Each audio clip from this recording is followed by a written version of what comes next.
So my name still remains the same. It's still Raj Pagaku, before and after. So let's get started. So when people ask me what is reactive and proactive, right? Very basic things, right? Okay, now the clicker is not working.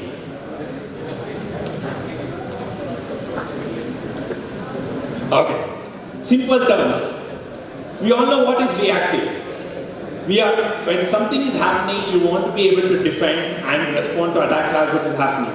Well, that is actually very old technology. Now is the world of proactive, where even before it happens, you are able to figure out what's likely to happen based on the probabilities, and you are able to protect before it can be exploited. People ask me, is there a simple example to understand? The best example again, how many of you have seen Minority Report? There's a very classic movie. Anybody in the audience? Tom Cruise doing his magic? If not, go and watch it. It's a good movie. But that is where he's preventing crime before it happens. We are in an era where we want to prevent any kind of an attack even before it happens. And that is where the proactive network comes into play. So let's start with this. I think half the audience was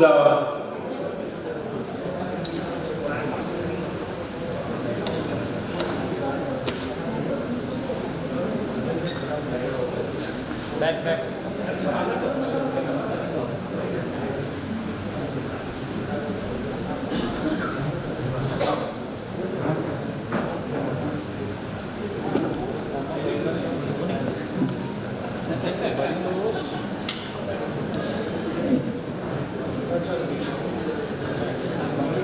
Back. One more back. Next. This is working. Okay. So I'll have to say next. Okay, let's see if I remember the sequence. Okay, let's go next. One click. Okay. So this is a scenario, right? Last month was the fall semester in most of the European countries and US countries, right? What happens in a typical fall scenario? August month, lot of students coming to the campus. You have professors, everybody is excited. And guess what happened? One of the junior engineers just walks into the campus, and a senior engineer, the senior student asked, can you hack into the network? It's a dare. Typical to your ragging, right? But it's a digital dare. Guess what? The student just took 15 minutes to hack into the network. Just 15 minutes, first year college entry hack into the network. Is this a hypothetical scenario? Not at all. You can Google up. It's a BBC News article just published just few days back in September 11th. A senior engineer asked the fresher, can you hack into the network? And the fresher was able to hack thanks to AI tools. AI tools is very easily available to literally college entrants. Let's see if we have the next example. Let's take the next example, right? What is very popular nowadays? Everything is about digitization. A lot of my friends here are from academia. We have a lot of tools. We use a lot of cloud services. We use a lot of third-party services. Everything is digitized. The other day I was dropping my daughter to our engineering college. Everything was through the Zola app. How many of you have digitized everything on your campus? Right? Great. You have probably used the best of the best technology. So there is this one particular company in US that supplies cloud SaaS software to about 10,000 schools. 10,000 schools. Guess what? As a school administrator, as a school leader, you are thinking your network is safe, you have provided the best digital environment. But what if this third party gets hacked? Again, this is not a theory, this is a fact. In fact, it came up in NBC News early this year where the children's data of 10,000 schools and the third-party SaaS provider, again you can look it up, they actually had to pay a ransomware. Again, AI was the use of what the technology is using, and the person who hacked was just 19 years old. So the message is the world is changing. The world is changing. AI-powered cyber attacks is the norm. You have a choice. AI can be used for good, AI can be used for bad. And as educators, we have to figure out how to use AI for good. And that is how the market landscape is changing. How many of you work in a hybrid mode?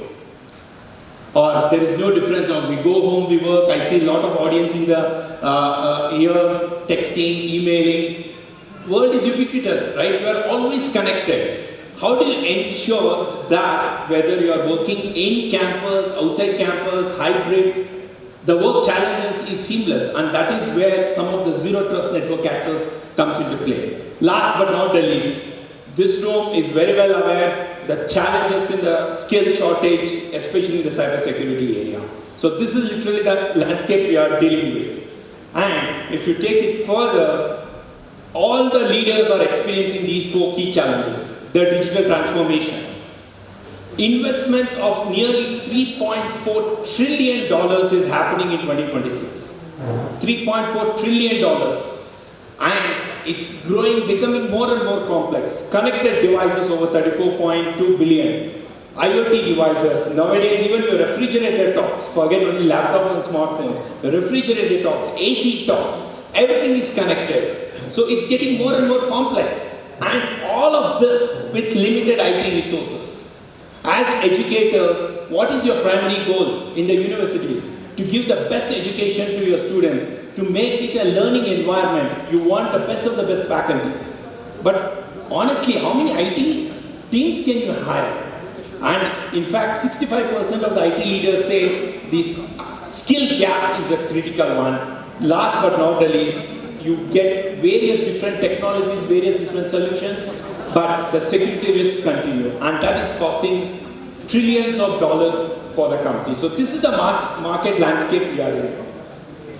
But one industry initiative that rises above all of them is definitely the promise of AI. I would equate AI to a technology shift that happened 25 to 30 years ago when the internet came into being. Lot of people wrote off internet, no, it's not secure, everybody can not be connected, but look at where we are now. Without internet, you cannot survive. It's the same thing that is going to happen with AI. Fast forward 5 years down the lane, I always say there are only 2 people. People who know how to use technology, people who don't know how to use technologies. It will morph into people who know how to leverage AI or people who don't know how to leverage AI.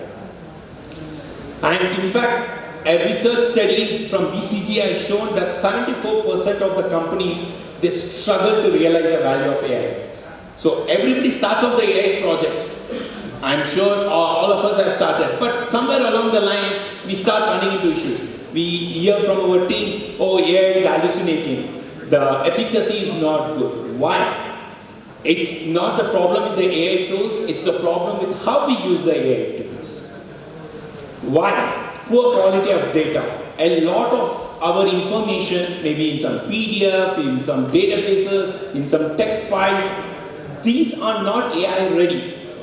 Very siloed organizations. Your finance department may be dealing with some records, your administration department is dealing with some records, your academic department is dealing with some records, university has some records, but how do you bring it all together? It's all in a siloed environment, and there is no good integration between the various technologies.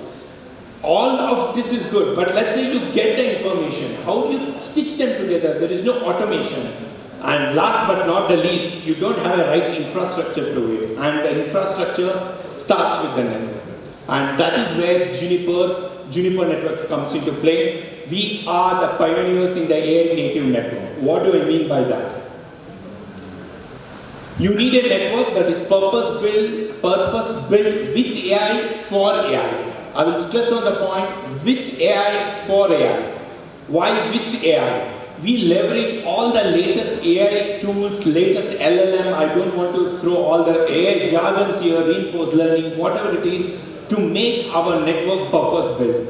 And we have done it for the AI. So in case you want to deploy AI, we can help make that happen. And how many of you in the morning drove to come here to Shimla? Did you all see some mist?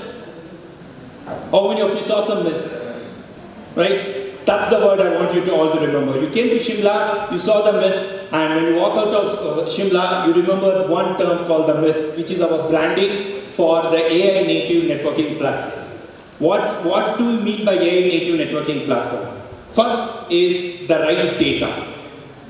Data is everything. They say data is the oil, and this is where Juniper has excelled. In the last 10 years, we have built systems and infrastructure, be it the routers, be it the switches, be it the firewalls, which collects massive amount of data and efficiently is able to send to our cloud.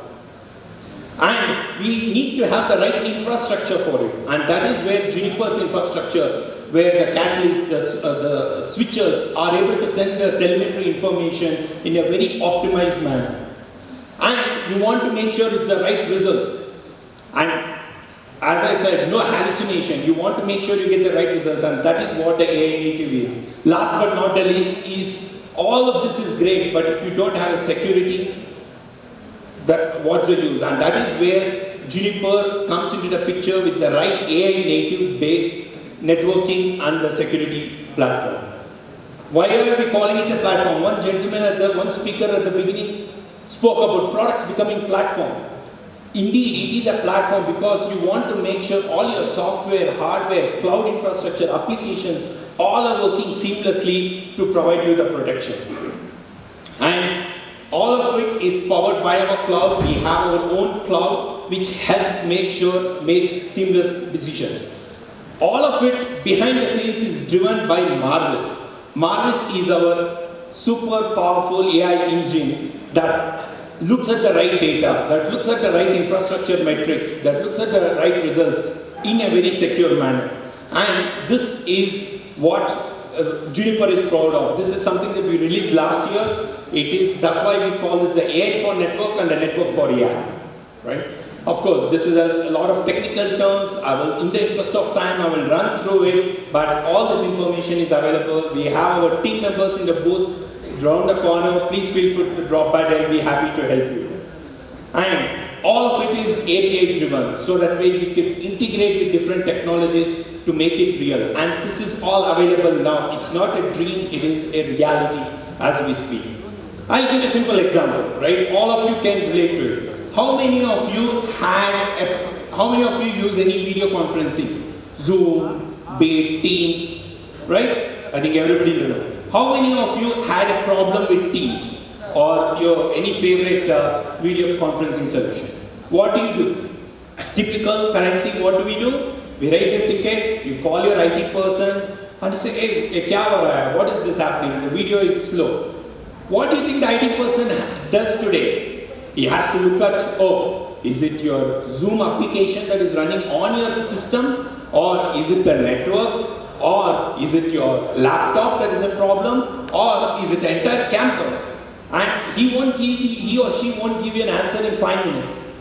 Guess what? If you are using Marvis, the same IT person, all they have to do is, what's wrong with Jenny's video call? It does all the analysis because it has all the right data from the endpoints. It has all the right data from the network. It has all the right data from the cloud applications it interacts with. Zoom, we interact with them with the API.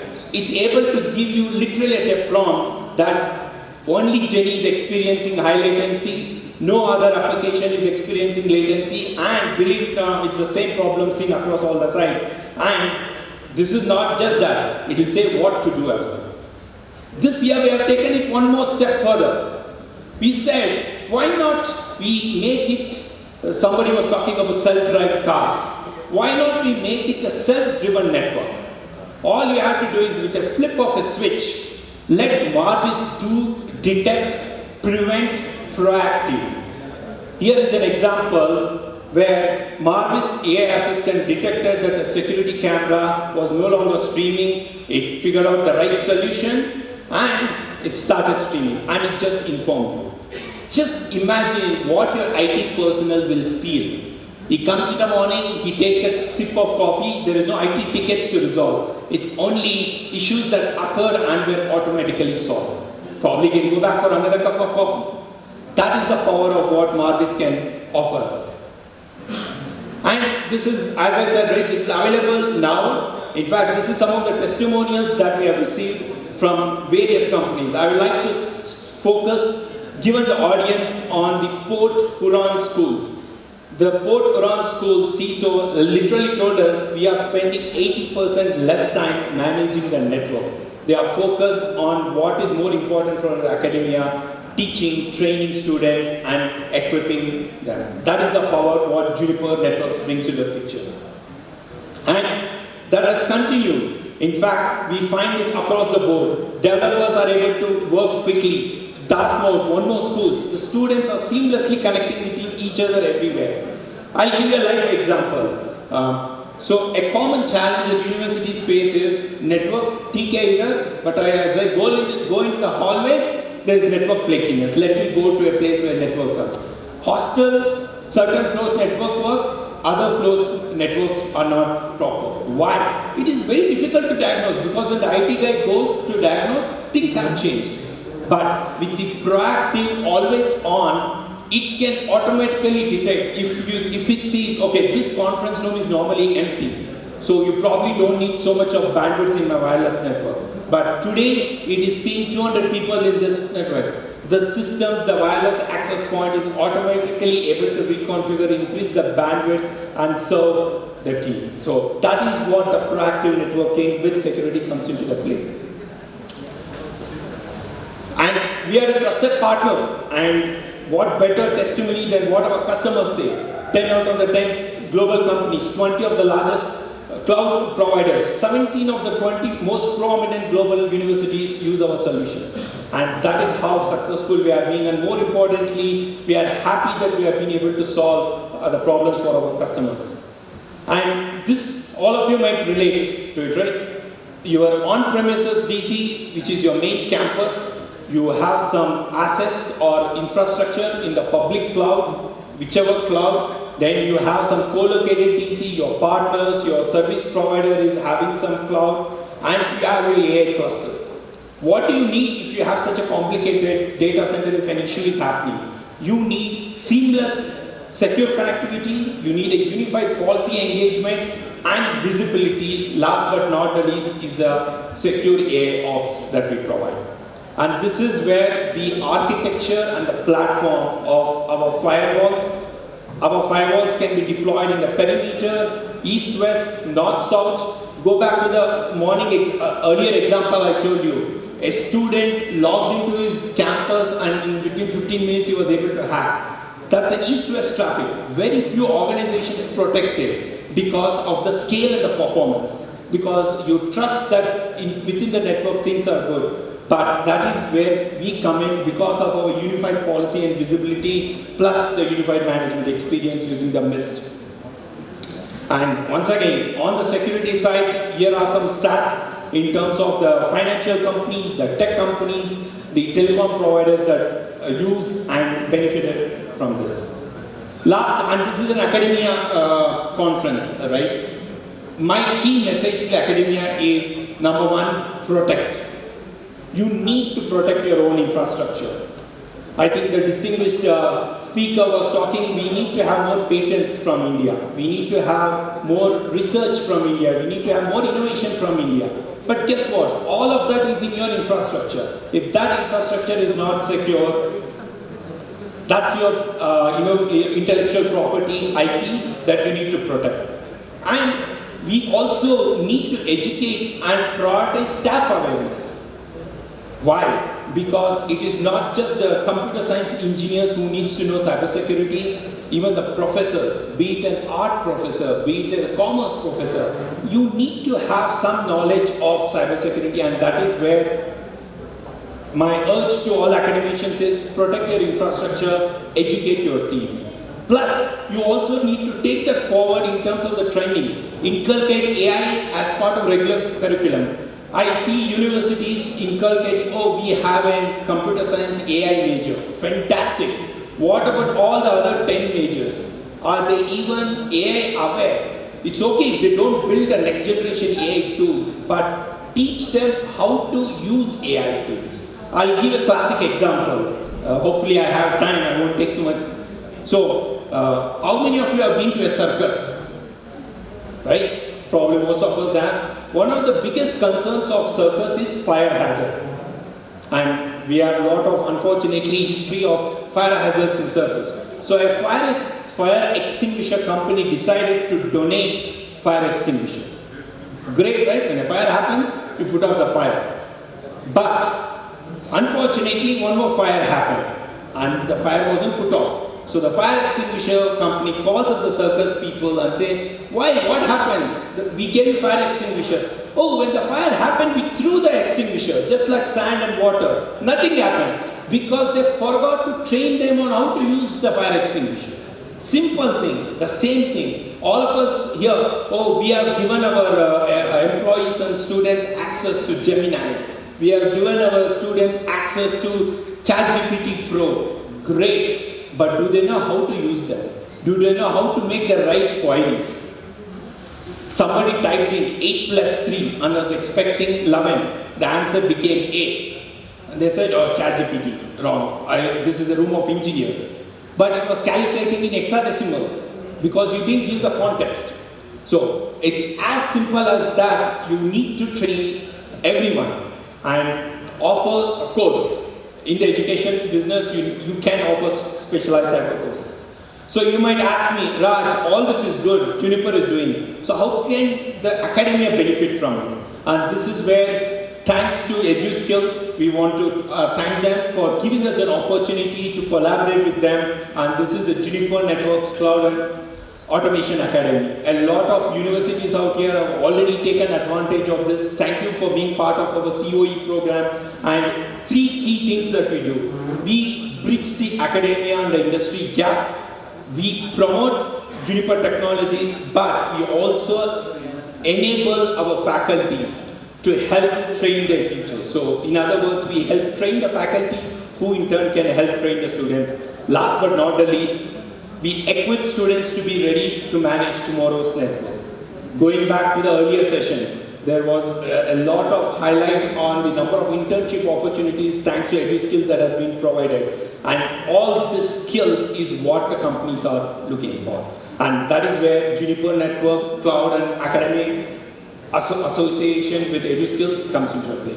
Last but not the least, this is a quick glance of our key offerings in terms of our trainings we provide discounted certifications. Last but not the least, of course, the internship and the active hiring program. So we do have a booth that's there for the next 2 days. Please feel free to stop by and any one of our team members will be happy to.